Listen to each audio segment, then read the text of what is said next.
9 മാസത്തിനിടെ 28,000-ത്തിലധികം പ്രവാസികളെ കുവൈറ്റ് നാടുകടത്തി. 2025 ജനുവരി മുതൽ സെപ്റ്റംബർ വരെയുള്ള കണക്കുകളാണ് അധികൃതർ പുറത്തുവിട്ടത്. അനധികൃത താമസക്കാരെയും തൊഴിൽ നിയമം ലംഘിക്കുന്നവരെയും ലക്ഷ്യമിട്ട് നടത്തുന്ന പരിശോധനാ ക്യാമ്പയിനുകൾ രാജ്യത്തുടനീളം തുടരുമെന്ന് സുരക്ഷാ വൃത്തങ്ങൾ വ്യക്തമാക്കി.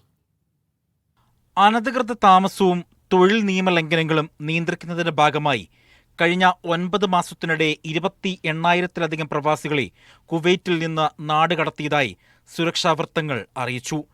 നാട് കടത്തപ്പെട്ടവരിൽ ഭൂരിഭാഗവും താമസ നിയമം ലംഘിച്ചവർ, ഒളിച്ചോടിയവർ, യാചകർ തുടങ്ങിയവരായിരുന്നു. കൂടാതെ മയക്കുമരുന്ന് കേസുകളിൽ പെട്ടവരും അനധികൃതമായി തൊഴിൽ ചെയ്യുന്നവരും നിയമവിരുദ്ധ പ്രവർത്തനങ്ങളിൽ പങ്കെടുത്തവരെയും ഉൾപ്പെടുത്തിയാണ് നടപടി ശക്തമാക്കിയതെന്ന് അധികൃതർ പറഞ്ഞു. നാട് കടത്തപ്പെട്ടയാളോ സ്പോൺസറോ വിമാന ടിക്കറ്റ് നൽകാത്ത സാഹചര്യത്തിൽ അംഗീകൃത ട്രാവൽ ഏജൻസികളുമായി സഹകരിച്ച് ആഭ്യന്തര മന്ത്രാലയം യാത്രാ സൗകര്യം ഏർപ്പെടുത്തും. തുടർന്ന് ചെലവ് സ്പോൺസറിൽ നിന്ന് ഈടാക്കുകയും തുക അടയ്ക്കുന്നതുവരെ യാത്രാവിലക്കോ സാമ്പത്തിക നിയന്ത്രണങ്ങളോ ഏർപ്പെടുത്തുകയും ചെയ്യുമെന്ന് റിപ്പോർട്ടിൽ പറയുന്നു.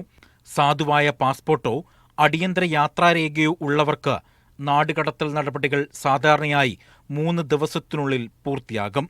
എന്നാൽ എംബസി നടപടികളിലെ കാലതാമസമോ കോടതിയിൽ തുടരുന്ന കേസുകളോ കാരണം ചിലർക്ക് കൂടുതൽ സമയം എടുക്കുന്നുണ്ട് എന്നും അധികൃതർ വ്യക്തമാക്കി. യാത്രാരേഖകളില്ലാത്തവർക്കായി വിദേശകാര്യ മന്ത്രാലയം എംബസികളുമായി സഹകരിച്ച അടിയന്തര പാസ്പോർട്ടുകൾ നൽകുന്നതിനുള്ള നടപടികൾ സ്വീകരിക്കുന്നുണ്ട്.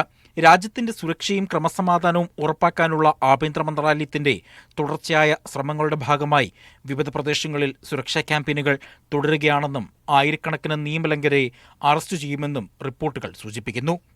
Media 1, Kuwait.